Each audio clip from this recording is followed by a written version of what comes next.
Miasumer na silang katungdanan ang bago mga hipi sa lain-laing mga police station ubos sa Mandaue City Police Office. Gihimo ang revamp aron matuyok sila sa ilang mga assignments. Ang detalye ni Nico Serino. Sa Mandaue City Police Headquarters, gihimo ang turnover sa mga station commanders. Si Colonel Jonathan Abella, ang officer in charge sa MCPO, ang misaksi og nangu sa kalihukan kaganiha. Gihimong formal ang turnover og assumption of office sa mga hepe aron matugyan ang mga tahas ug station equipments sa mga muhulip kanila.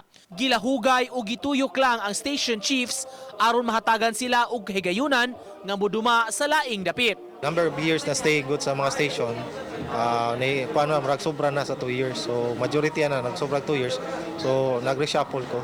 Based po na sa request ako sa regional office o kayong mayor, ako siyang gipebaw.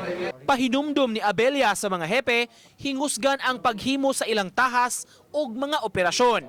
Subay sab sa kamanduan sa ilang mga labaw. In the station, you must commit yourself 100%. Do the basic that is required of us, what is required of our